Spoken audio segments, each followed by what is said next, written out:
intempéries. Amen. Et nous sommes reconnaissants au Seigneur pour ce dimanche qu'il nous donne de pouvoir véritablement partager la parole aujourd'hui. Et avant de commencer, avant d'aller vraiment dans le cœur du message que le Seigneur a pour nous, je vais prendre le temps de bénir le Seigneur pour le week-end spécial que nous avons eu depuis avec l'assistant évangéliste Jean-Claude Mendes. Nous bénissons le Seigneur. Depuis vendredi, il est là avec son épouse Aïssata. Nous bénissons le Seigneur. Ils sont là depuis vendredi. Depuis vendredi, ils sont présents. Et ce vendredi ici, il y a eu un temps de challenge, de formation, de prédication surtout, et de présentation du message de l'évangile bien-aimé. Amen. Et on bénit le Seigneur pour cela. On bénit le Seigneur pour de telles grâces. Et hier, on a enregistré un podcast que je te recommande fortement d'écouter. Franchement, j'ai été très édifié, très challengé moi-même au travers des échanges qu'on a eus. C'est en train d'être monté, donc ça va bientôt sortir. Je te recommande fortement. C'était tellement long que, en fait, on a décidé de sortir ça en plusieurs parties. Tu vois, on va sortir en plusieurs parties parce que, on avait prévu faire 30 minutes, mais on s'est retrouvé à faire 1h40, on m'a dit. Et vraiment, c'était super intéressant. Et surtout c'était intéressant d'écouter vraiment ce que le Seigneur a mis sur le cœur de son serviteur. Vous savez, chacun de nous transporte une grâce. Vous comprenez? Chacun d'entre nous transporte une grâce. Chaque être humain d'ailleurs, chaque personne qui a donné sa vie au Seigneur a une grâce. Il y a un message que Dieu va mettre sur ton cœur. Quand tu donnes ta vie au Seigneur, il y a un message que Dieu va mettre sur ton cœur qui semble être comme le message de ta vie, qui semble être le message de ta destinée. C'est-à-dire, tu peux prêcher ce que tu peux prêcher, tu peux annoncer ce que tu peux annoncer, tu peux faire ce que tu as envie de faire, mais Dieu va toujours te ramener sur un même message.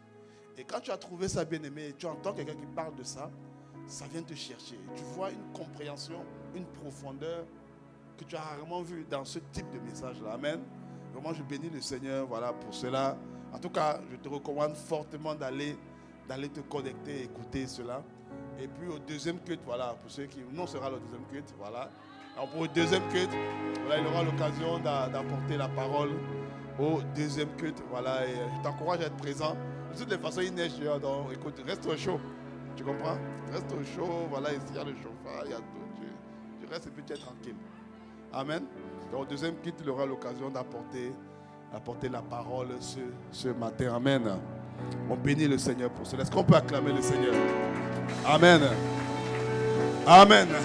Alors, aujourd'hui, vraiment, le Seigneur nous a mis à cœur de continuer un peu dans la dynamique de ce qu'on a commencé dimanche dernier. Et dimanche dernier, on a parlé vraiment de la source du péché. D'où viennent les transgressions? D'où vient le péché dans le cœur de l'homme? D'où vient la propension à ne pas faire ce que Dieu dit de faire? C'est ce qu'on a vu dimanche dernier. On a parlé du mauvais désir. Dans Jacques chapitre 1, du verset 13 au verset 15, dans la version Parole vivante, je relis ce qu'on a lu la semaine passée. La Bible dit que personne en présence de la tentation ne dise: c'est Dieu qui me tente et me pousse à faire le mal. Dieu lui-même est inaccessible à la séduction du mal. Il ne va donc pas pousser les autres à le commettre. Non, Dieu ne tente personne. Voilà plutôt ce qui se passe lorsque nous sommes... Voilà plutôt ce qui se passe, 2 points. Lorsque nous sommes tentés, ce sont les mauvais désirs que nous portons en nous qui nous appâtent, nous séduisent et nous entraînent. Or, le mauvais désir, si nous le cédons, conçoit et donne naissance au péché. Celui-ci, à son tour, une fois parvenu à son plein développement, engendre la mort. Il dit ici que ce qui conçoit le péché, c'est-à-dire que ce qui façonne le péché, ce qui le construit, concevoir c'est ça, c'est-à-dire ce qui donne naissance au péché, c'est le mauvais désir. C'est le mauvais désir. C'est le mauvais désir qui est en nous, qui fait ça. D'autres versions disent la convoitise. D'autres versions disent les passions. Le mauvais désir. On a vu dimanche dernier que c'est le mauvais désir qui est la source du péché. Et que pour véritablement être capable de laisser le péché de manière permanente, de manière durable, de manière constante, il faut traiter le cas du mauvais désir. Il faut traiter. Parce que le péché, ce n'est pas l'acte, ne commence pas avec l'acte. Le péché commence avec le désir. Est-ce qu'on peut acclamer le Seigneur pour les chantres? Le péché commence avec le mauvais désir. Et c'est là qu'il faut commencer à traiter le péché. Amen. Souvent, la plupart d'entre nous, on se focalise sur l'acte. Ah, j'ai fait telle chose, j'ai agi comme ci, j'ai agi comme ça, j'ai fait telle chose, j'ai menti, j'ai fait comme ça, j'ai fait comme ça. Mais l'origine du péché commence à partir du mauvais désir. En fait, si on ne s'attarde pas là-dessus, on risque de manquer la source, de ne pas traiter la chose à la source, à l'origine. Amen.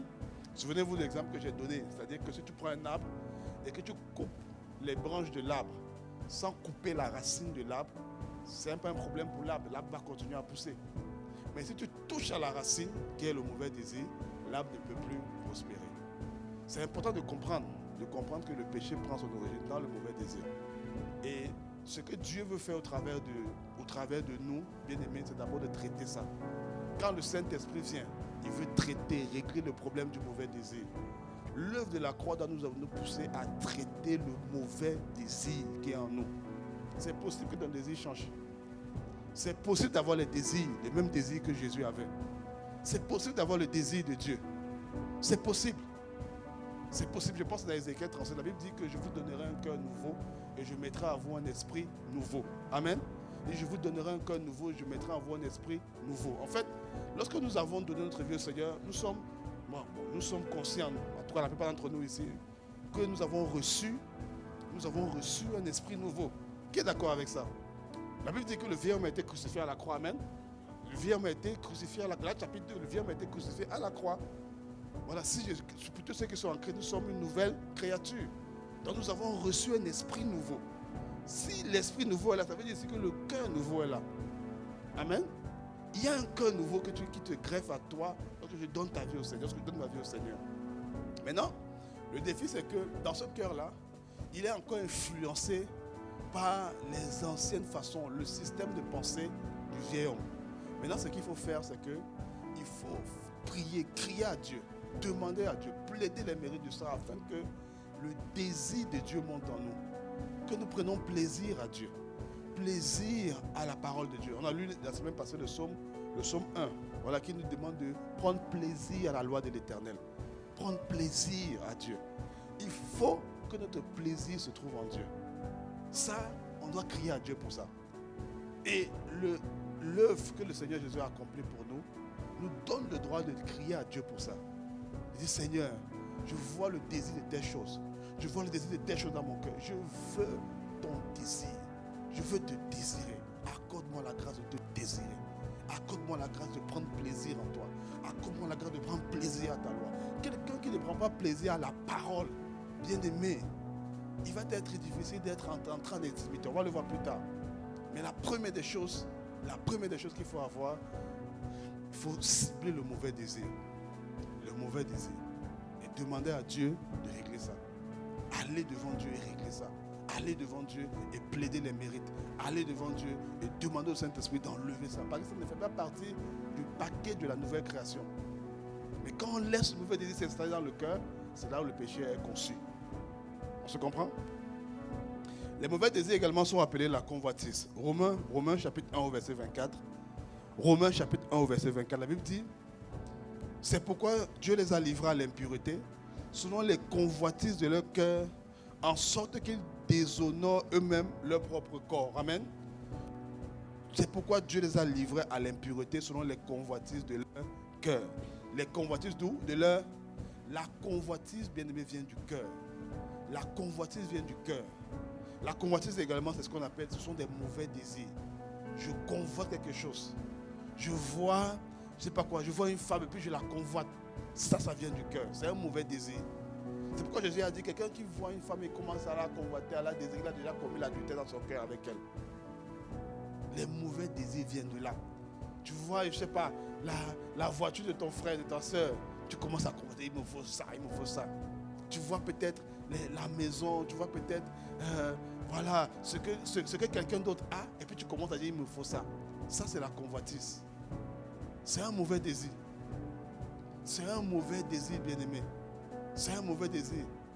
Et quand la convoitise entre dans le cœur de quelqu'un, C'est comme ça que le péché est conçu. C'est comme ça que le péché est conçu. Au début, tu dis non, personne n'a vu, personne n'a entendu ce que j'ai dit, personne n'a entendu ma pensée, personne n'a vu la pensée que j'ai eue, personne ne sait. Et puis tu laisses. Mais si tu laisses, le péché, ça va enfanter le péché et commencer à vouloir te contrôler. Commencer à vouloir prendre le contrôle sur toi. Ne laisse pas les mauvais désirs. C'est une des erreurs bien aimées que j'ai eu à faire. Ne laisse pas les mauvais désirs te séduire. Ne laisse pas. Traite le mauvais désir. Si tu ne traites pas le mauvais désir, en fait, les œuvres vont finir par te dominer. Traite les mauvais désirs. Derrière un péché, il y a toujours un mauvais désir qui est caché derrière. Il y a toujours. Pourquoi quelqu'un va voler? Pourquoi une personne va voler? Va voler de l'argent, voler je ne sais pas quoi. Il y a un désir de s'enrichir, un désir de cupidité. Il y a un désir qui est là. Il y a un désir soit de luxure qui est là. Pourquoi en général les personnes vont trahir, vont marcher contre Dieu? Parce qu'il y a un mauvais désir. Il y a un mauvais désir. Et le mauvais désir, bien aimé, la Bible dit que lorsque le mauvais désir lorsque nous cédons au mauvais désir, ça conçoit et ça donne naissance au péché. Et c'est important de savoir c'est quoi péché. Péché ici, c'est manquer le but. Littéralement, péché veut dire manquer le but. C'est-à-dire que lorsqu'on parle de péché, ce n'est pas nécessairement les choses, oui, ce qu'on décrit, l'impureté, le mensonge, la colère, ces choses c'est un péché, le péché c'est vrai. Mais péché littéralement ça veut dire ne pas atteindre le but que Dieu a fixé pour quelque chose ou pour quelqu'un. C'est ça, c'est ça péché. Donc puisque le mauvais désir te fait manquer le but en fait, tu peux avoir un désir qui est à l'intérieur de toi et il ne te fait pas commettre l'impureté. Il ne te fait pas commettre le mensonge. Il ne te fait même pas te mettre en colère. En fait, il ne te fait pas pratiquer les œuvres de la chair. Mais il te fait manquer le but. C'est un mauvais désir. C'est un mauvais désir. Tu peux avoir un désir en toi qui ne te pousse pas à pratiquer les œuvres de la chair. Parce que le péché, ce n'est pas seulement faire les œuvres de la chair. Mais le péché, c'est aussi manquer le but. Tu peux avoir un désir en toi. Je donne un exemple. Un exemple. Dieu te demande par exemple d'aller... Jonas, prenons Jonas. Le cas de Jonas. C'est un très bon cas. Dieu te dit d'aller parler aux gens. Il y a telle personne qui est en train de vivre une vie qui ne plaît pas à Dieu. Va lui parler. Va, tu prends la parole, tu parles, tu vas l'exhorter, tu vas l'évangéliser. Mais tu ne fais pas ça. Tu vas ailleurs. Tu prends un bateau, tu vas à d'autres occupations. Tu fais autre chose. Ça, ce n'est pas une œuvre de la chair de voyager. Ce n'est pas une œuvre de la chair nécessairement. Mais le fait que ça te pousse à ne pas atteindre le but de Dieu, c'est un mauvais désir. Ça te met en danger. Ça te met en danger. Ça te met en danger. Donc le mauvais désir n'est pas seulement le désir qui te pousse à faire les œuvres de la chair. Le mauvais désir, c'est tout désir qui ne te donne pas d'accomplir le but de Dieu. Le propos de Dieu. Qui te détourne du propos de Dieu pour toi. Le propos de Dieu pour toi. Donc, quand tu pars à la recherche, quand tu pars à la quête, quand tu veux toucher le mauvais désir, ne considère pas seulement les désirs qui te poussent à pratiquer les œuvres de la chair, mais considère tout désir qui t'empêche de faire ce que Dieu te demande de faire. Si tu sens dans ton cœur que Dieu te dit de prendre soin des âmes, ou Dieu te dit de prendre soin d'avoir un groupe de disciples, mais tu as un désir, non, moi si je prends soin des âmes, voilà, je ne pourrais pas faire telle chose, je ne pourrais pas faire ci, je ne pourrais pas faire ça. Ça peut être un hobby, ça peut être une distraction. Mais cette distraction-là devient un mauvais désir. Ça devient un mauvais désir. Ça devient un mauvais désir. C'est important de les reconnaître. Ce qu'on appelle la convoitise. Je vais aller plus loin. Je peux même être quelqu'un qui a beaucoup d'ambition. Je dis non, moi, je veux construire, je veux devenir CEO. Bâtir des business. Bâtir des entreprises. Bâtir vraiment des choses qui vont me rapporter beaucoup d'argent. Des choses qui vont aider les autres. Tu peux dire non, je vais aider les autres, je vais bâtir des trucs, je vais aider. Mais si Dieu voulait que tu fasses, peut-être que tu sois un prédicateur, que Dieu voulait par exemple que tu fasses, que tu enseignes les gens, Dieu voulait que tu fasses par exemple, que tu sois journaliste, je donne un exemple, parce que Dieu a prévu quelque chose pour toi là-bas, c'est un mauvais désir qui est dans ton cœur. Tu n'as pas péché nécessairement, tu n'as pas commis une œuvre de la chair, mais c'est un mauvais désir. Et ça peut te conduire à ta perte. On va voir un cas typique dans la Bible. Genèse chapitre 13, du verset 8 au verset 12. On voit le cas de Lot. On lit dans la version du Semeur, c'est le cas de Lot. Bon, Lot ici, c'est le neveu d'Abraham. C'est quelqu'un qu'Abraham a pris sous son aile lorsque Dieu lui a donné la parole. Il est sorti avec Lot. Et puis à un moment donné, ils ont eu des conflits, c'est-à-dire entre les bergers de Lot et les bergers d'Abraham, il y a eu des conflits. Il y a eu des disputes. Et puis Abraham prend donc la parole et parle à son neveu Lot et dit ceci. Abraham dit à Lot, nous sommes de la même famille. Il ne faut donc pas qu'il y ait des disputes entre moi et toi, entre mes bergers et les tiens. Séparons-nous plutôt. Tout le pays est à ta disposition. Si tu vas à gauche, j'irai à droite. Et si tu vas à droite, j'irai à gauche. Alors l'autre regarda et vit toute la plaine du Jourdain qui s'étendait jusqu'à Tsoar, avant que l'Éternel eût détruit Sodome et Gomorrhe. Elle était comme le jardin de l'Éternel. Écoutez bien. Comme la terre d'Égypte. Lot choisit donc pour lui toute plaine du Jourdain. Et il se dirigea vers l'est. Ainsi, ils se séparèrent l'un de l'autre. Abraham se fixa dans le pays de Canaan. Et Lot s'établit au milieu des villes de la plaine, dressant ses tentes jusqu'aux environs de Sodome. Lot ici, c'est un jeune homme qui prospère. C'est un jeune homme, voilà, qui a de l'avenir. Ses propos commencent à porter du fruit. C'est un gars qui est ambitieux. Ses business portent. Lot peut se déployer. Lot a des projets. Lot, c'est un CEO. C'est pas n'importe qui Lot. Lot ici, c'est un gars, il a commencé petit, mais Lot est devenu grand. Tellement grand que Lot ne pouvait plus rester avec son oncle. Lot a trop grandi. Lot doit donc choisir son avenir. La Bible dit que Lot regarde. Il voit un endroit qu'on appelle le jardin de l'Éternel. Tellement c'était attirant. Tellement c'était beau. Tellement l'endroit où que Lot a vu, où il va aller, la richesse coule. Il y a l'argent. Lot a vu un domaine. Lot dit, je vais me lancer dans tel domaine d'activité. Je vais me lancer dans telle chose. Je vais faire tel business. J'ai vu un frère et une soeur. C'est le jardin de l'Éternel quand j'entends le frère. Et il me parle. Je suis tellement à l'aise quand il me parle. La soeur, vraiment. Elle brille, on a l'impression que Dieu a atterri. Tu vois, tu regardes. Je dis, waouh. Et je dis, non, c'est ça que je vais choisir. C'est ce que l'autre fait.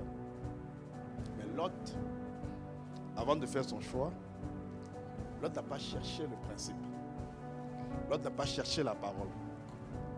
L'autre a regardé à son ambition. L'autre a regardé à ce qui paraît beau, attirant. L'autre n'a pas compris que quand tu es avec un aîné et de surcroît un père, parce qu'Abraham était un peu comme un père spirituel pour lui. Parce qu'il s'est enrichi dans la maison d'Abraham. Et quand tu veux te séparer d'un père spirituel, il y a des principes à respecter. Il y a 2 dimanches, j'ai parlé de comment marcher avec le manteau des pères. Lot n'a pas honoré Abraham. Lot a méprisé la loi de l'honneur. Méprisé, en fait, peut-être, je ne sais pas s'il la connaissait, mais en tout cas, il ne l'a pas honoré. Il n'a pas respecté la loi de l'honneur. Lot n'a pas cherché ce que Dieu dit dans une telle situation. Lot a regardé à ses ambitions personnelles.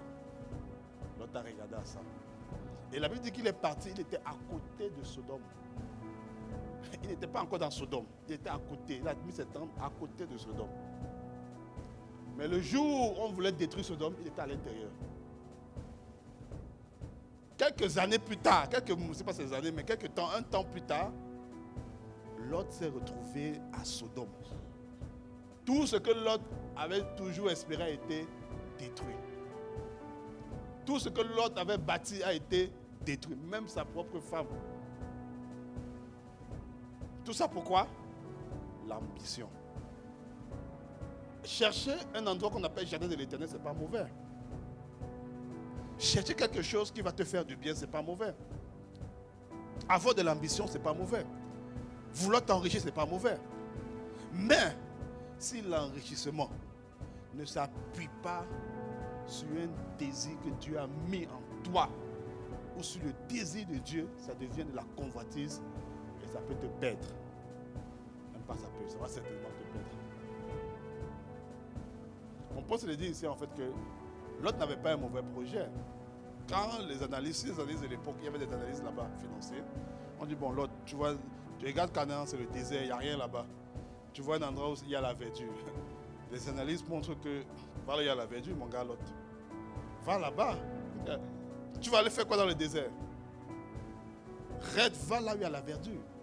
Le mauvais désir, bien aimé, la convoitise, souvent ça peut être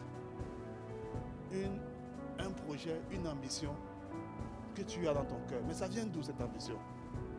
Est-ce que c'est Dieu qui a enfanté ça? Est-ce que c'est Dieu qui a enfanté ça?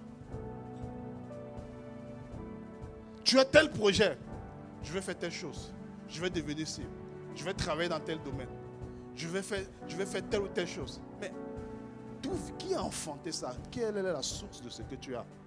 Ça vient d'où? Ça vient d'où? Non, quand je vais finir, je vais faire un MBA, après ça je vais faire un PhD, après ça je vais faire... Ça là, ça vient d'où? Quelle est l'origine? Si c'est la résultante d'une instruction que tu as reçue de Dieu, de ton intimité avec Dieu, ok. Mais si ce n'est pas ça, c'est de la convoitise. C'est une convoitise. C'est une convoitise. Je ne suis pas en train de dire qu'il faut être médiocre. Non, voilà, ne soyons pas... Voilà, ne me prenons pas, comprenez? Il ne faut pas être médiocre, il faut être excellent dans ce qu'on fait. Mon point ici, c'est de pouvoir questionner l'origine de ce qu'on fait. Il faut questionner l'origine de ce que je fais. Mes ambitions, les projets, ce que je fais, quelles sont les origines? Quelles en sont les origines? Quelle est la source? Je vais aller plus loin. Tu peux même décider de servir Dieu, mais c'est la convoitise. Tu peux décider d'ouvrir une église, de prêcher, mais c'est de la convoitise. Pourquoi? Parce que ce qui motive ton désir de prêcher Dieu, de servir Dieu, de faire le ministère, ça peut être, je vais te dire quelque chose. Chaque fois que tu as à cœur de dire, vraiment il faut que, je dis ça parce que j'ai souvent entendu ça. Vraiment il faut que j'ai reçu la grâce, j'ai les dons de Dieu. Il faut que mes dons se déploient. Il faut que je déploie mes dons. Il faut que je travaille mes dons. Tant que, quand tu veux servir Dieu, pour savoir vraiment c'est la convoitise, c'est un secret que je te donne. Si la source est mise sur toi-même et non sur les autres, c'est une forme de convoitise que tu as. Si tu veux servir Dieu parce que tu as des dons, non, on a prophétisé sur moi hier. On a dit que je serais prophète. Donc demain, j'ouvre mon ministère prophète. Je mets les Facebook, je ouvre les pages sur les réseaux et puis tu fais ça pourquoi? Parce que tu as un don et que tu veux développer le don. C'est la convoitise. C'est la convoitise. On ne sert pas Dieu pour développer ses dons. On sert d'abord Dieu pour porter le fardeau de Dieu. Et c'est Dieu maintenant qui se sert de nos dons pour porter ses fardeaux. C'est comme ça, c'est ça le process. Tu ne chantes pas parce que tu sais chanter. Non. Tu chantes parce que tu veux porter les fardeaux de Dieu. Maintenant, Dieu se sert de le don de chant qu'il t'a fait pour faire ce qu'il a fait. Ce n'est pas l'inverse. Ce n'est pas l'inverse. On ne fait pas les choses de Dieu. Même servir, non, vraiment, je suis à l'église et puis on ne me reconnaît pas. On ne te reconnaît pas. Écoute, on n'est pas là pour te reconnaître. Nous, on est occupés à porter le fardeau de Dieu. On n'est pas, vraiment, notre objectif n'est pas de dire, ok, vraiment, je reconnais un tel, je ne reconnais pas un tel, je reconnais un tel. Nous ne sommes que des hommes. Nous ne sommes que des hommes.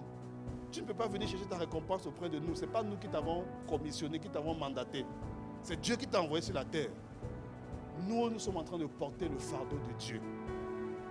Ce qui doit nous intéresser, c'est quelqu'un qui porte le fardeau de Dieu. Ce n'est pas de développer tes dons. Tu comprends ce que je dis? Est-ce que tu comprends la nuance? La convoitise est très subtile.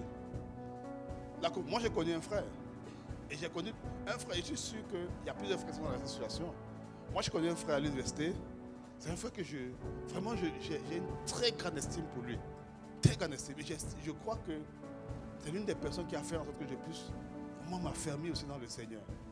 Et ce frère-là, il me disait toujours, je vais créer des entreprises comme ça, je vais financer l'œuvre de Dieu. C'est ce qu'il me disait. Hein? Je vais avoir beaucoup d'argent pour financer l'œuvre de Dieu. C'est très bien, c'est une bonne chose. Évidemment que l'œuvre de Dieu a besoin que les gens financent, que les gens le financent. Et puis à un moment donné, le frère en fait il a créé des entreprises. Et ces entreprises fonctionnent aujourd'hui. Et c'est un partenaire d'affaires pour moi. J'investis avec lui, c'est un partenaire d'affaires. On se parle. Voilà. Et c'est quelqu'un qui est brillant dans son domaine. Il est très brillant. Mais quelques temps après, en fait, il a commencé à laisser le fardeau de Dieu pour se focaliser sur le business, sur ses entreprises. Et au jour d'aujourd'hui, là, je remets en cause même son attachement à Dieu. Je remets en cause cela. Pourtant, c'est quelqu'un qui au départ, vraiment je crois que, en tout cas, il me parlait, moi je dis waouh, quel projet intéressant. Mais le désir derrière n'était pas de porter le fardeau de Dieu, c'est de s'enrichir. C'était de s'enrichir. Et il devient riche. Il devient vraiment riche, ce frère-là. C'est évident, il est quand même un peu connu quand même. Et il devient riche. Mais son fardeau n'était pas de porter le fardeau de Dieu. Ce n'était pas ça à l'origine. Mais souvent, pour pouvoir bien paraître, on va masquer et habiller. Alors que le fond de la décision qu'on a prise, en fait, on le connaît. On ne veut pas être sincère. On ne veut pas se dire la vérité. Il dit non, j'ai vu telle personne. Non, c'est lui. C'est elle. On dit mais pourquoi c'est elle? Vraiment, je ne sais pas comment te le dire, mais je sens que c'est lui. Mais pourquoi c'est lui? Pourquoi c'est elle? Tu n'arrives pas à dire. En fait, tu ne veux pas avouer que non, la personne me plaît physiquement. Tu ne veux pas avouer ça. Et tu sors des phrases vraiment, tu dis non, vraiment je priais et puis c'est lui que j'ai vu. Ou c'est elle que j'ai vu. Mais en fait, souvent, bon, je ne sais pas si je dis ça, peut-être que ça... Souvent, tu sais, dans toute chose que Dieu fait, Dieu a toujours un intérêt. La Bible dit que Dieu fait tout pour un but. Il y a un but pour lequel Dieu met les gens ensemble. Quand tu te mets avec quelqu'un, cherche toujours le but là. Si le but là n'est pas ce qui te pousse, évidemment que la personne doit te plaire, elle te plaît. Tu comprends? Mais recherche le but pour lequel vous êtes ensemble. Parce que demain après demain, son corps, ce que tu aimes là, ce que tu apprécies, ça va se dégrader. Son comportement que tu aimes, demain là, je te garantis une chose, le comportement ne pas rester comme ça. Qu'est-ce que tu vas faire? Tu dis non, il est gentil, il parle bien. Le jour où il sera plus gentil, tu fais comment? Qu'est-ce que tu fais? Tu vas dire non, j'arrête. Le but pour lequel Dieu vous a mis ensemble, c'est ça qui va vous fortifier. C'est ça qui va faire en sorte que lorsque tu vas crier à Dieu, Dieu intervient parce qu'il a un objectif derrière. Il y a quelque chose que Dieu a mis pour pouvoir, il y a quelque chose que Dieu recherche dans votre union. Tu comprends? Mon point, c'est de te pousser ici à reconsidérer nos voies, les amis. Parce que la convoitise est subtile. La convoitise est subtile. Jacques chapitre 4, du verset 3 au verset 4. La Bible dit, vous demandez et vous ne recevez pas parce que vous demandez mal, dans le but de satisfaire vos passions. Adultères que vous êtes, ne savez-vous pas que l'amour du monde est inimitié contre Dieu? Celui donc qui veut être ami du monde sera ennemi de Dieu. Le monde ici, il y a des expressions comme le monde, la chair, le diable. Ça ne veut pas dire la même chose. Quand on parle du monde, c'est le mot grec cosmos. Cosmos. Et lorsque l'apôtre Jacques parle ici de l'amour du monde, en fait, il veut dire philéo cosmos. Philéo, c'est l'attachement de l'âme. Il dit ici que quand tu t'attaches, quand ton âme s'attache au monde, le monde c'est quoi ici, le cosmos? C'est les choses de cette terre. C'est les projets de cette terre, comment, voilà, l'ambition de cette terre. Vraiment, tout ce qui concerne cette terre-là, quand tu philéo, quand tu t'attaches à ça, en fait, tu ne peux pas, tu es ennemi de Dieu. Écoute, c'est pas moi qui ai écrit, c'est pas moi qui ai écrit. Il dit adultère que vous êtes. Ne savez-vous pas que celui qui veut donc être ami du monde sera ennemi de Dieu? Ami du monde égale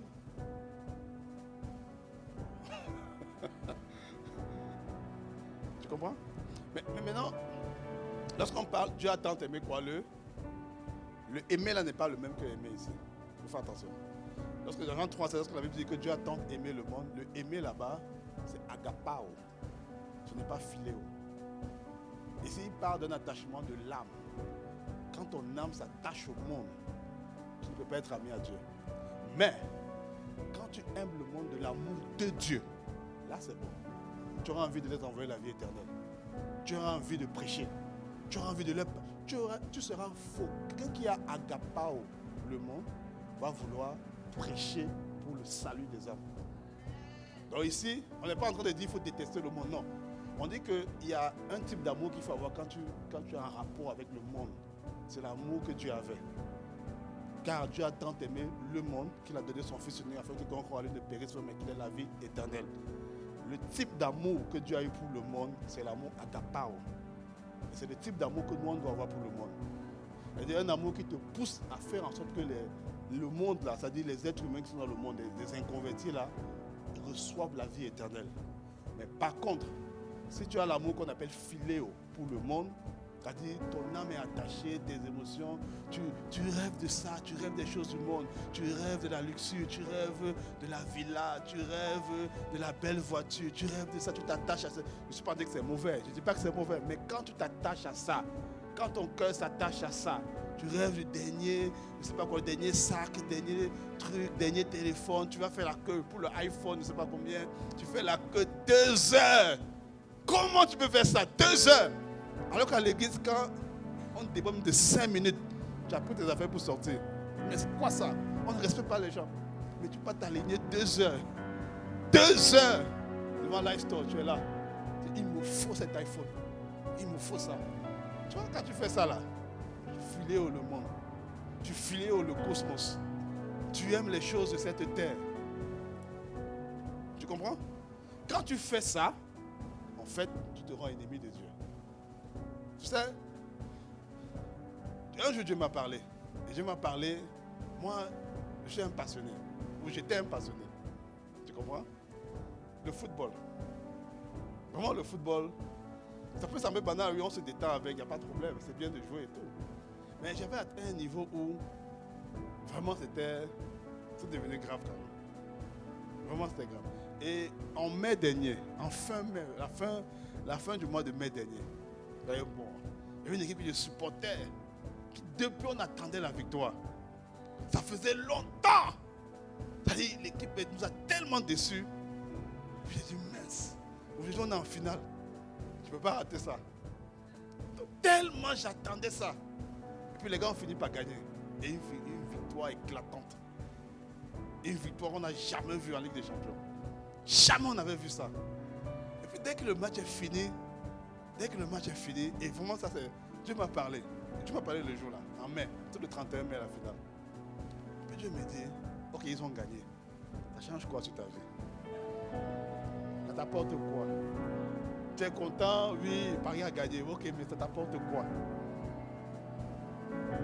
Tu vois, Dieu me fait comprendre que, écoute, tu vois.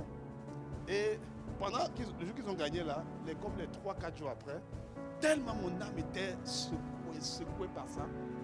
Ah, j'étais là, oui, et puis, mais pendant ce moment, c'était un moment de.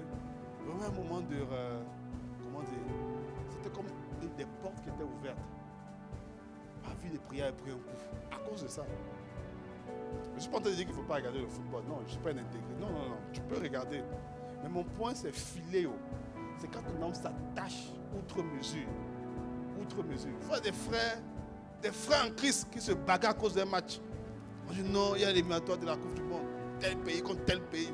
Et puis ils se bagarrent, ils se disent non, tu ne vas pas faire ça. Tu vois? C'est pas... En fait, quand tu files, ça semble banal. Regarder un match de football, ce n'est pas un péché. Ce n'est pas une œuvre de la chair. Du moins, ce n'est pas une œuvre de la chair. Mais quand tu t'attaches trop à ça, ça devient un problème. Ça devient un problème. Et puis à partir de ce jour-là, je dis non. Il faut vraiment que... Vraiment, c'est grave. Je me dis, ils ont gagné, ok. Mais ça t'a changé quoi? Est-ce que tu es satisfait? Est-ce que tu sens un sentiment de... Est-ce que ta vie est accomplie parce qu'ils ont gagné? C'est ce que Dieu m'a dit. Non. Non. Tu comprends? Donc même... Et récemment, là, il y avait des éliminatoires, je n'ai pas regardé. Et j'ai regardé les résultats. Tu vois, je suis en train... Écoute, je suis en train de me dévacciner. Tu comprends? Au lieu de m'encourager, Tachala, de me... Tu vois, récemment, il y a les éliminatoires là. J'ai dit non, aujourd'hui, je ne regarde pas. Je ne regarde pas. Ce qui arrive, ce qui compte, c'est les âmes. Tu vois? Mais quand il faut important de reconnaître ces choses-là. Ça semble banal, hein? Ça semble négligeable. Mais pour Dieu, c'est important. Et celui qui filait le cosmos, c'est-à-dire celui qui attache son âme au monde, il devient ennemi de Dieu. C'est-à-dire qu'en fait, il ne peut pas être... Ennemi, c'est quoi? Quelqu'un qui ne peut pas être ami. Quelqu'un qui ne peut pas être ami de Dieu. Quelqu'un qui ne peut pas être ami de Dieu. Ça, c'est la première forme de la convoitise. C'est l'attachement au monde. C'est l'attachement au monde. Et il dit ici que l'attachement à ce qui vient de l'homme ne peut pas enfanter le désir de Dieu. En fait, le premier type de mauvais désir, souvent c'est l'attachement. Bon, il y a les œuvres de la chair que tout le monde connaît. Il y a des mauvais désirs derrière. Et puis, il y a ce qu'on appelle l'attachement aux choses du monde. On a vu ça ici. Voilà. Et puis, il y a un deuxième type qu'on appelle l'attachement à l'homme, à ce qui vient de l'homme. Il y a l'attachement au cosmos, philéo du cosmos. Et puis, il y a l'attachement à ce qui vient de l'homme. Quand tu t'attaches à ce qui vient de l'homme, tu ne peux pas avoir le désir de Dieu. On va le voir ici.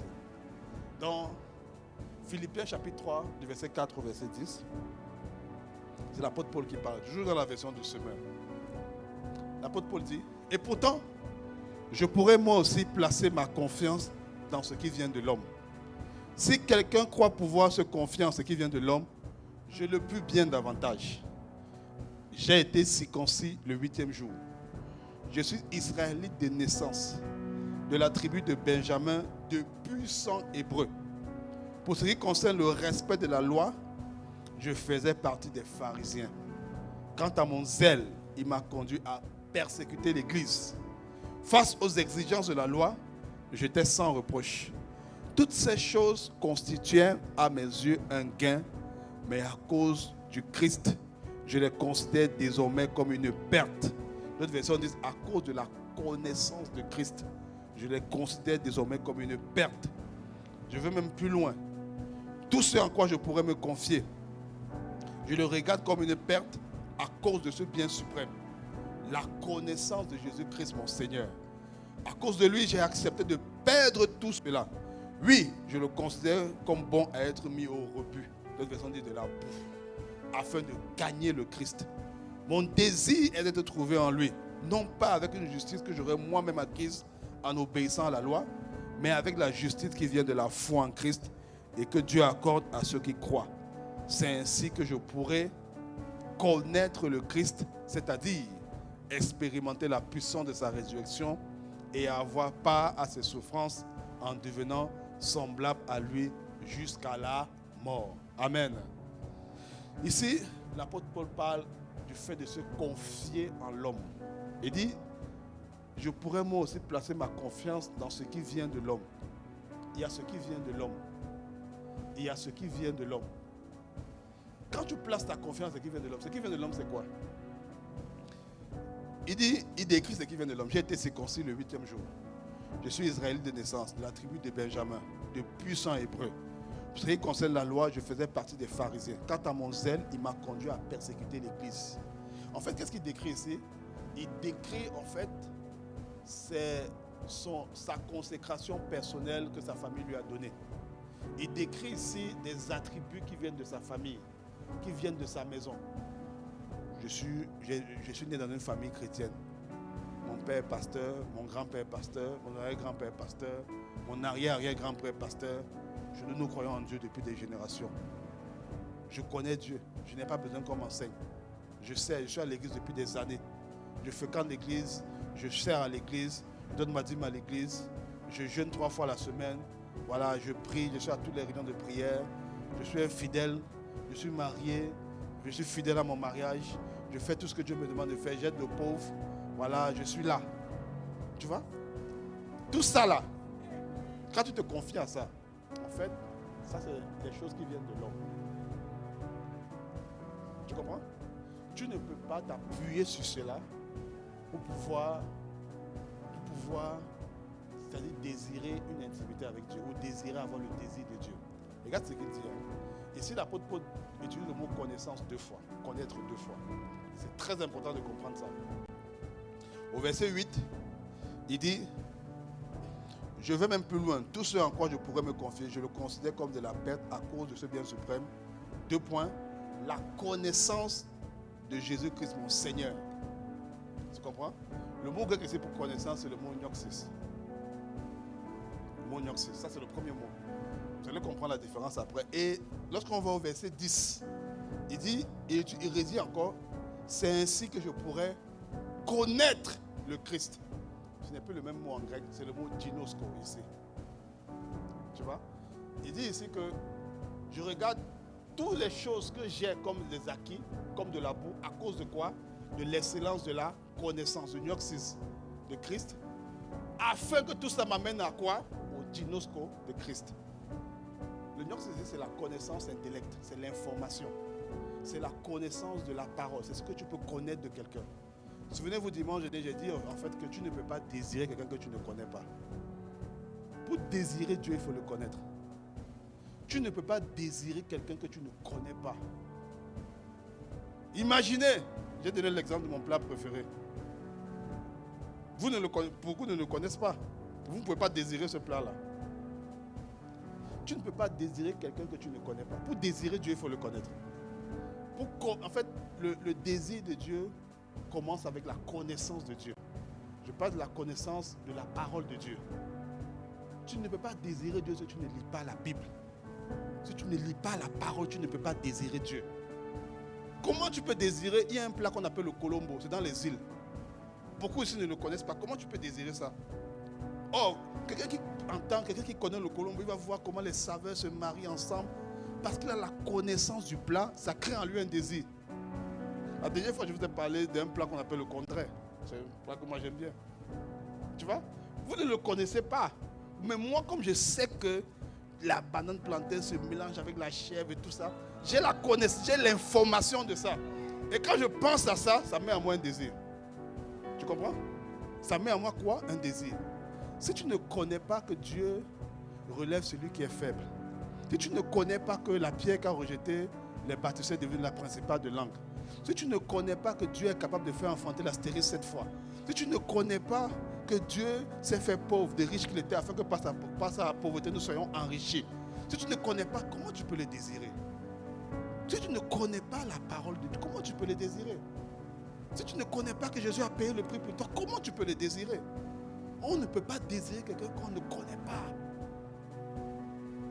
Donc la première des choses que tu veux aujourd'hui là, c'est avoir le désir de Dieu. Lis la Bible.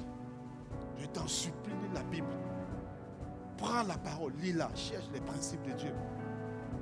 Cherche les principes de Dieu. Cherche la parole de Dieu. Cherche ce que Dieu dit dans le domaine dans lequel ce que tu vis. Cherche ça. Cherche ça. On ne peut pas désirer quelqu'un qu'on ne connaît pas. Quand je dis connaître ici, je parle ici de avant même ne serait-ce que l'information. Tu ne peux pas. En fait, c'est le premier niveau. Tout le monde commence avec ça. Il dit en fait, avant d'arriver, parce que Ginosko ici, c'est le premier niveau, c'est Gnoxis, le deuxième niveau, c'est Ginosko. Gnoxis, c'est l'information, c'est la connaissance. Voilà, la connaissance l'information que tu as de Dieu. Qu'est-ce que tu connais de lui? Maintenant, dinosco, c'est l'intimité. Il dit ici que je regarde. Il dit ce qui fait que je regarde ce qu'il a comme de la boue, c'est la connaissance de Dieu. Maintenant, et cette connaissance-là va créer en lui le désir. Il continue en disant, écoutez bien. Il dit ici, verset 9, verset 8, il parle de la connaissance, information. Verset 9, il parle du désir. Il dit, mon désir, c'est d'être trouvé en lui, non pas avec une justice que j'aurais moi-même acquise en obéissant à la loi, mais avec la justice qui vient de la foi en Christ et que Dieu accorde à ceux qui croient. Verset 10, il dit, c'est ainsi que je connaîtrai le Christ. C'est ainsi que je serai intime avec lui. L'intimité, c'est une conséquence. L'intimité commence avec le désir. Mais le désir vient de la connaissance. Tu ne peux pas désirer quelqu'un que tu ne connais pas. Si je te dis aujourd'hui, bon, pour ceux qui ne sont pas mariés, parle-moi de ton premier amour, ton amour, je dis, si tu vas me décrire quelqu'un, le nom il était comment?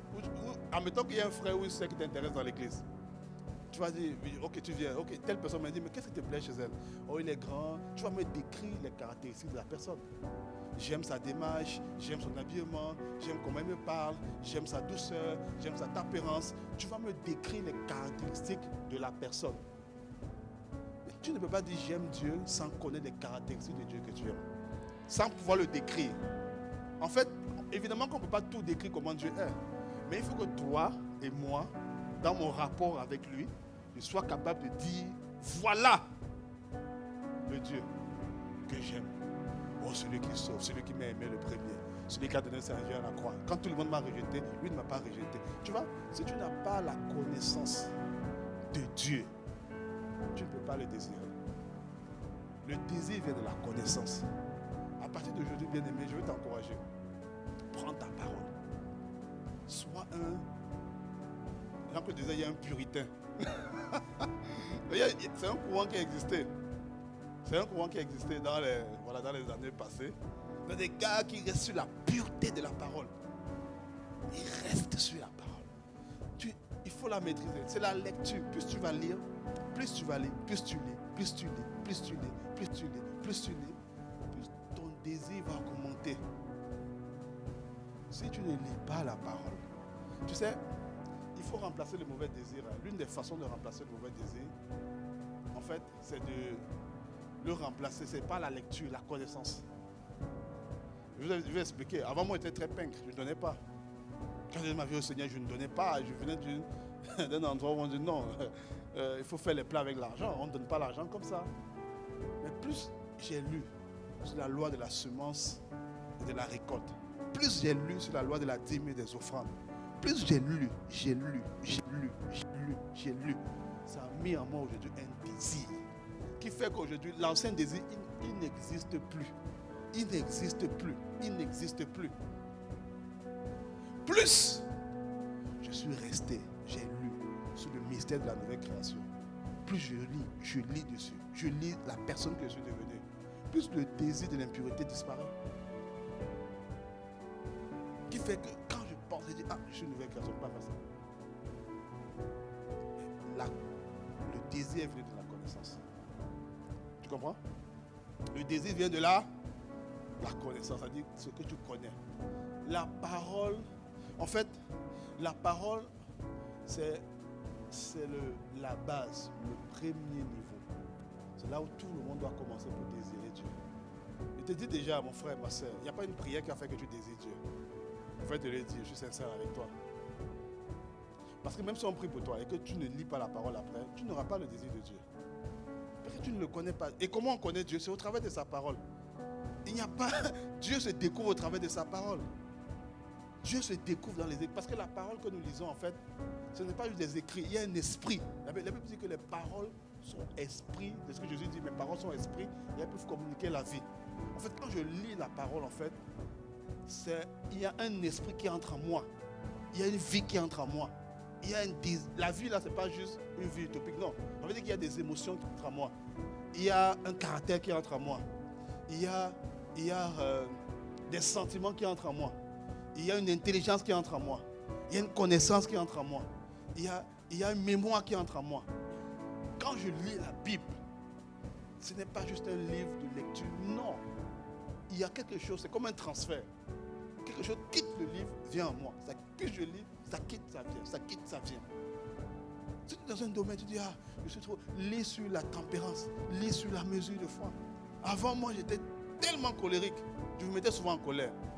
Mais j'ai lu dans Proverbe, j'ai lu Proverbe, j'ai écouté, j'ai mis Proverbe en audio, j'ai mis, ça repassait, ça passait. Le Proverbe dit que celui qui laisse voir sa colère, à l'instant, c'est un insensé. Et je dis, oh, donc quand quelqu'un m'énerve et que je montre ça, je suis un insensé. J'ai lu dans Proverbe que commencer une querelle, c'est comme ouvrir une digue. Avant que la dispute n'éclate, retire-toi. J'ai lu ça dans Proverbe, j'ai lu ça. Et plus j'ai lu, plus j'ai commencé à désirer être comme ça. Plus j'ai commencé à désirer. Le désir est venu. Ce qui fait que je n'ai plus le désir des querelles dans mon cœur. Ça n'existe pas. Quand ça vient, tac, retire-toi. Retire-toi. Tu es marié. Ça va t'aider dans le mariage, ce que je te dis. Hein? Ouais. Tu dois comprendre que, en fait, être capable de ne pas entrer dans les querelles, les disputes là, ça ne dépend pas de la personne. Ça dépend de toi, ton désir à être une personne sage. Si tu es sage, tu vas voir qu'il n'y aura pas beaucoup de querelles. Du moins si tu agis, si tu as le désir, tu aimes ça. Lis Proverbe. Proverbe va te communiquer tellement de choses. Tellement de choses. Il dit commencer une querelle, c'est ouvrir une digue. C'est ouvrir quelque chose que tu ne peux pas contrôler après. Avant que la dispute n'éclate, retire-toi. Retire-toi. Si tu ne lis pas, mon frère, ma soeur, le désir de Dieu ne peut pas grandir. Tu veux aimer Dieu, tu veux désirer Dieu, il faut lire. Lis la Bible, lis la parole de Dieu. Et après ça, quand tu vas lire, qu'est-ce qui va se passer? Le désir va grandir. Maintenant, tu vas pouvoir entrer dans ce qu'on appelle l'intimité. Parce que l'apôtre Paul ici, dit au verset 10, c'est ainsi que je pourrais connaître le Christ. Connaître ici, là, c'est, comme je dis tantôt, dinosco. C'est l'intimité. Quand on dit que Joseph, Joseph n'avait pas connu Marie, en fait c'est ça. C'est le même mot dinosco qu'on utilise. Tu comprends? C'est le mot qu'on utilise pour rapport intime. Pour rapport intime. Dinosco. Pour avoir une intimité. Parce qu'on a vu que, pendant le camp de Eva, on a vu que c'est le rapport intime, dans le rapport intime que Dieu libère sa semence. Dieu libère la semence de Dieu vient dans le rapport intime. Donc tout commence avec la connaissance qui va enfanter un désir. Et le désir là va créer un rapport intime. Et ce rapport intime va libérer une semence. Et la semence là va enfanter ce que Dieu veut dans ta vie et dans ma vie. Mais c'est ici qu'il faut arriver. C'est ici. Et il décrit après c'est quoi être intime avec le Christ. Il dit c'est-à-dire, il l'explique, expérimenter la puissance de la résurrection et avoir part à ses souffrances en devenant semblable à lui jusque dans sa mort. Jusque dans sa mort. Jusque dans sa mort. En fait, Dieu nous appelle à être intime avec lui. Mais l'intimité commence par la connaissance. La connaissance. Est-ce que tu connais? Est-ce que tu connais Dieu? Est-ce que tu connais Dieu? Je ne sais même pas si tu viens à l'église. Tu peux venir à l'église, tu ne connais pas Dieu. Tu peux venir à l'église, tu ne connais pas Dieu. Tu peux servir à l'église, tu ne connais pas Dieu. Il dit dans Daniel, ceux du peuple qui connaîtront le Dieu, ils agiront avec fermeté, ils feront des exploits. Est-ce que tu connais Dieu? Est-ce que tu connais vraiment Dieu? En fait, la connaissance ici dont on parle au début, c'est une connaissance qui est disponible dans la parole de Dieu. Et c'est à chacun d'entre nous d'aller la chercher. Tu es étudiant, mais est-ce que tu connais Dieu dans le domaine de tes études? Est-ce que tu connais ce que Dieu a établi comme principe, comme parole dans le domaine de tes études? Tu es marié, est-ce que tu connais ce que Dieu dit par rapport au mariage? Est-ce que tu as cherché Dieu pour ça? Tu es peut-être retraité, mais est-ce que tu connais ce que Dieu dit par rapport aux saisons de la vie? Est-ce que tu connais ça? Cherche à connaître Dieu. Cherche à connaître Dieu. L'un des pièges que le diable va faire nous tendre, nous pousser, et c'est beaucoup le cas aujourd'hui, on ne cherche plus à connaître Dieu. On veut prier, on va chercher la prière, oui. On va chercher la prière. Bon, on dit convocation solennelle, on va prier pour détruire tous les hôtels. Ce n'est pas une mauvaise chose, on vient. Mais les gens sont plus enclins à ça. Mais si je dis à quelqu'un, va chercher dans la Bible les mentions des hôtels, va chercher un peu les principes qui montrent comment est-ce que Dieu a détruit les hôtels. Va chercher ce que Jésus dit par rapport aux liens familiaux. Va chercher, essaie de comprendre ce que Jésus a fait par rapport aux attachements avec les liens familiaux. S'il te dit, va regarder Jean 1,12. Jean 1,12 me dit que je suis né de Dieu. Je ne suis plus né de la volonté du sang, ni de la chair. Va méditer là-dessus, reste dessus, réfléchis dessus. Réfléchis. Si je suis plus né du sang et de la chair, comment se fait-il qu'on me parle encore de tel? Ça vient d'où? Souvent les gens ne vont pas vouloir faire cet exercice-là. Aller en profondeur, connaître Dieu avec sa parole. Beaucoup de gens ne font pas ça, ne font plus ça. Beaucoup de gens ne font plus ça. Beaucoup de gens aiment quand ils aiment sous-traiter. Vous voyez la sous-traitance? Quand tu ne veux pas faire quelque chose, tu délègues ça à quelqu'un d'autre. On sous-traite au pasteur ou au responsable. Mon pasteur, comment je passe par des temps difficiles? Priez pour moi. Ça va aller. Mais est-ce que tu connais Dieu? Parce que si c'est le pasteur seulement qui connaît Dieu, ou le berger seulement qui connaît Dieu, et que nous tous on ne connaît pas Dieu en fait, on devient dépendant. On reste bébé tout le temps. On ne grandit pas. C'est la connaissance de Dieu qui te fait grandir. Qui te fait grandir, qui te fait toi-même. Voilà, tu as une relation avec Dieu. Tu as une relation avec Dieu. Tu as une relation avec Dieu. Et c'est ce que Dieu veut. Bon, écoute, si tu as des défis, viens, on va prier. Il n'y a aucun souci. Tu comprends? Mais mon point, c'est de t'encourager à dire en fait que, il faut que tu connaisses Dieu. Cherche, deviens un homme. Ça commence avec la parole. C'est pas compliqué. La Bible est accessible à quasiment nous tous ici. Lis-la. Cherche les principes. Par rapport au domaine dans lequel tu es. Par rapport au domaine dans lequel tu te sens faible ou tu es en difficulté, va chercher Dieu. Commence par le Nouveau Testament. Commence par l'œuvre de la vie. Commence par ce que Jésus dit par rapport à ça. Cherche ça. Va d'abord, commence par ça. Il faut que ça soit clair. Il faut que ça soit clair. Il ne faut pas que tu aies une hésitation. Non, il faut que ça fasse partie de toi, de ton ADN. Il faut que, lorsqu'on te parle de, je sais pas, admettons, je parle par exemple du transfert qui a lieu à la croix. Tu dois connaître ce que ça veut dire. Exactement. Commencez par Gethsemane. Qu'est-ce qui s'est passé là-bas au jardin de Gethsemane? Tu dois connaître ces choses. On connaît Dieu avec sa parole. Je t'en prie, ça commence avec sa parole. Parce que s'il n'y a pas la parole et que tu essaies de connaître Dieu avec la prière, seulement sans la parole, en fait, ta prière sera légère. Elle va manquer de consistance. Tu vas te mettre devant Dieu, tu vas dire, tu vas parler, mais ce que tu vas dire en fait, parce que je vais expliquer quelque chose. Dieu est un juste juge, on se comprend? Et lorsqu'on s'adresse au juge en général, ou au juste juge, c'est notre Père aussi. Il est juste juge, c'est notre Père.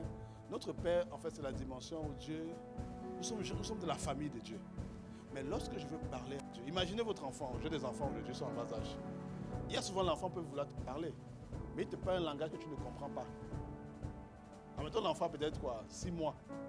Il dit un truc, c'est normal, il essaie de dire quelque chose, on essaie de comprendre, on essaie de deviner. Il parle un langage qu'on ne comprend pas, qui n'est pas dit pour nous. Le langage que Dieu parle, c'est sa parole. Donc quand tu viens et que tu essaies de parler à Dieu, un langage qui n'est pas dans sa parole, tu es comme l'enfant de 3 mois qui te dit un truc, on dit oui, yugo, et puis on dit oh, tu vois, c'est ça. Tu vois? C'est-à-dire qu'on écoute ce que tu dis, on sait que tu es en train de faire du bruit, mais on ne comprend pas ce que tu dis. Tu dis, ah Seigneur, tue-le. Dans la prière, tu es en train de dire ça. On dit, mais qu'est-ce qu'il me passe? Il fait du bruit. Mais qu'est-ce qu'il est en train de dire? Bon, on regarde, on ne voit pas de verset qui parle de ça. On dit, il y a un problème. On dit, non, c'est parce qu'il a un enfant. On dit, ok, yugo, ça va aller. Tu vois? Qu'est-ce qu'on fait? Qu'est-ce qui se passe? Parce que tu parles un langage qu'on ne comprend pas au ciel. Parce que ce qu'on comprend, c'est la parole de Dieu. C'est ce que Dieu a écrit, c'est ce que Dieu a établi. Donc quand tu t'adresses à Dieu, assure-toi de parler le langage qui est audible. Quand tu lui parles, n'hésite pas. Tu as dit dans ta parole, tu as dit ça, tu as dit ça. Là, il dit, ok, oh, on peut se parler, on peut se parler, on peut se parler, on peut se comprendre. Mais si tu es là, tu prends le micro, tu le détruis-le, frappe-le. C'est pas... Les gens se disent, mais qu'est-ce qu'il est en train de dire en bas? On dit, vraiment, il fait du bruit, mais on ne comprend pas. On dit, ok, c'est un bébé. Il n'y a pas de problème. Vraiment, que la grâce soit sur lui. On dit, est-ce qu'il a fait caca? Est-ce qu'il a fait popo? Est-ce qu'il a fait pipi? Il a changé la couche? On devine. Vous avez vu quand un enfant pleure, quand il est bébé, qu'est-ce que le parent fait? Même s'il ne connaît pas exactement pourquoi l'enfant pleure. Il essaie de deviner. Il dit, ok, peut-être qu'il a fait popo, peut-être qu'il a fait pipi, peut-être qu'il a fait ci, peut-être... Donc, on devine ce que la personne... C'est-à-dire qu'on fait des choses de bébé. On fait des choses de bébé pour lui. Mais quand la personne parle le langage de la parole, on sait exactement ce qu'il veut. On sait exactement quel est le couleur. En fait, le Saint-Esprit, j'ai déjà dit ça ici, le Saint-Esprit ne suit que le filon de la parole. Le Saint-Esprit, la Bible, Jésus dit en fait qu'il ne va rien faire de lui-même. C'est très important de comprendre ça. Que le Saint-Esprit ne fait rien de lui-même. Il prend de ce qui est en moi et il communique. C'est le rôle du Saint-Esprit. Il est là pour suivre la parole. Il n'est pas là pour, je ne sais pas, pour obéir à tous nos désidératas, tout ce qu'on veut lui dire. Non. Il est là pour suivre. Quand on parle, parce que c'est lui qui exécute. C'est lui qui est en charge d'amener les choses à manifestation sur la terre. Il observe. Est-ce que ce qui est dit, il y a un canevas dans la parole pour ça? S'il n'y a pas de canevas, il ne le fait pas. Même si tu pleures, si tu cries, il ne va pas le faire. Parce qu'il n'est pas venu pour faire... Ce n'est pas notre coursier. Oh non, vraiment, ce n'est pas notre coursier. Ce n'est pas Uber Eats. Tu ne peux pas dire, je passe ma commande. Non, ça ne passe pas, ça ne marche pas comme ça. En fait, le Saint-Esprit agit sur la base de Jésus. C'est Jésus, en fait, qui est comme ça, sa boussole. C'est Jésus qui est sa boussole. Donc, quand tu ne définis pas un canevas de la parole dans lequel il peut intervenir, il ne va pas intervenir. Pas parce qu'il ne t'aime pas. Il t'aime, mais seulement que ce n'est pas sa mission. Il est venu pour glorifier Jésus. C'est pour ça qu'il est là. Il est venu pour glorifier Jésus. Donc il est là pour reproduire. Il va vouloir reproduire la même vie de Jésus en nous. C'est ça qu'il va vouloir faire.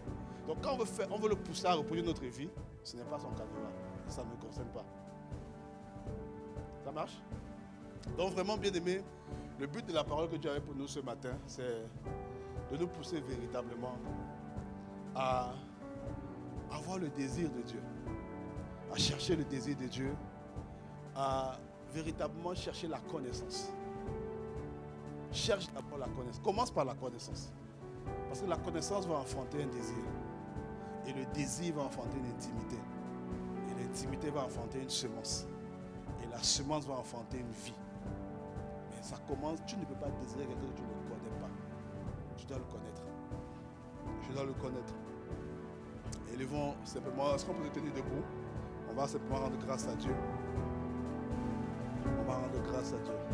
Avant de nous séparer ce matin, je vais donner l'opportunité à quelqu'un qui ne connaît pas Dieu, qui n'a pas encore fait la paix avec le Seigneur, qui n'a pas encore donné sa vie au Seigneur. Quelqu'un peut-être est venu ce matin, tu as été invité par un ami ou tu as été invité par le Saint-Esprit lui-même, voilà, et que tu n'as pas encore fait la prière, tu n'as pas encore fait la paix avec le Seigneur. On va te donner l'opportunité de connaître ce Dieu-là. Parce que pour que nous puissions véritablement entrer en intimité avec lui, il faut qu'on lui appartienne. Il faut qu'on lui appartienne. Il faut qu'on lui appartienne. Et ce matin, on va donner l'opportunité à quelqu'un qui est là d'appartenir, de donner sa vie au Seigneur. Si tu es là, mon frère, ma soeur, et que tu n'as jamais donné ta vie au Seigneur, je ne dis pas que tu viens à l'église ou tu ne viens pas à l'église, non. Mais que tu n'as jamais donné ta vie au Seigneur. Si tu es là, que tu n'as jamais fait la paix avec le Seigneur, ou peut-être même que tu t'étais éloigné et tu veux revenir au Seigneur. Tu dis ce matin, moi je veux revenir au Seigneur. Tu veux avoir ce rapport intime là avec lui, cette intimité là avec lui, ce dinosco avec le Seigneur. C'est ton cas, mon frère, ma soeur. Lève la main là où tu es. On va prier ensemble. On va prier ensemble ce matin. Lève la main bien haut. On va prier. On va prier. Je donne l'opportunité ce matin, bien-aimé, de faire la prière la plus extraordinaire. La chose la plus extraordinaire. D'expérimenter le miracle. Il n'y a pas un plus grand miracle sur la terre que celui de la nouvelle naissance. Bien-aimé, il n'y a pas une plus grande opportunité que celle de donner sa vie au Seigneur, d'être né de nouveau. Alors si tu es là et que tu n'as pas l'assurance de ton salut, et que tu n'es pas certain de tu sors d'ici, que quelque chose arrive. Ce qu'on ne souhaite pas d'ailleurs, mais quelque chose arrive. Si tu es certain de là où tu iras, est-ce que tu es certain que tu vas retourner au Seigneur? Est-ce que tu es certain de ça? Est-ce que tu es certain que tu seras sauvé? Si tu n'es pas certain de ça, lève la main, on va prier. Lève la main, bien haut, on va prier. Ce n'est pas une question de fréquenter une église ou pas, ou d'être religieux ou pas. Mais c'est une question d'assurance dans ton cœur. Est-ce que tu as l'assurance de ton salut? Est-ce que tu es convaincu que si Jésus revient maintenant, tu seras enlevé?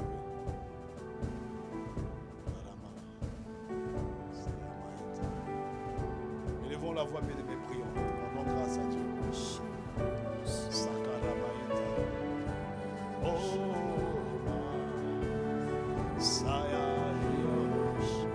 Accorde-nous la grâce de te connaître. Oh, accorde-nous la grâce. Oh, accorde-nous la grâce de te connaître. Est-ce que quelqu'un peut lever la voix et demander la grâce de connaître le Seigneur, de connaître notre Dieu? Accorde-nous la grâce d'être ces chrétiens qui ont les mêmes sentiments que ceux de Béry. La Bible dit qu'ils vérifiaient dans les Écritures tout ce qu'on les enseignait. C'était des hommes qui fouillaient la parole. Ils regardaient à ce qui était écrit. Et l'apôtre Paul a apprécié cela. Il dit, ceux de Béry avaient des sentiments plus nobles. Ils regardaient, ils vérifiaient. Parce qu'ils étaient connectés à la parole. Ils connaissaient Dieu. Alors laisse-moi te dire, mon frère, ma soeur, il n'y a aucune ambition, aucune chose que tu peux faire, oh bien-aimé, qui peut se comparer à la connaissance de Jésus le Christ. La connaissance de Jésus le Christ. Oh, accorde-nous la grâce, Seigneur, de voir les autres choses comme de la peau. Aucune relation que tu peux avoir ne doit être au-dessus de la connaissance de Jésus le Christ. Accorde-nous la grâce. Oh, accorde-nous la grâce de te connaître. Oh, accorde-nous la grâce. Nous te supplions. Ne nous laisse pas là où nous sommes. Ne nous laisse pas tels que nous sommes. Oh, Saramaïta. Est-ce que quelqu'un est en train de prier? Seigneur, accorde-moi la grâce de te connaître davantage. Ne me laisse pas superficiel. Ne me laisse pas en surface. Ne me laisse pas faire du bruit dans ta présence. Non. Accorde-moi la grâce de te connaître. Accorde-moi la grâce de te connaître. Accorde-moi la grâce de lire. Accorde-moi la grâce de connaître la parole. Accorde-moi la grâce de méditer sur la parole. Accorde-moi la grâce de réfléchir sur la parole. Accorde-moi la grâce de prendre plaisir. Tu dis de prendre plaisir à la loi de l'Éternel. Accorde-moi la grâce. Oh, nous te supplions. Comment connaîtrons-nous celui que nous désirons? Comment désirons-nous celui que nous ne connaissons pas? Comment pouvons-nous désirer quelqu'un que nous ne connaissons pas? Comment? Accorde-nous la grâce. Oh, nous te supplions. Accorde-nous la grâce de te connaître. Accorde-nous la grâce de te connaître. Accorde-nous la grâce de te connaître. Oh, Sikaramama et Tokurubra. Accorde-nous la grâce.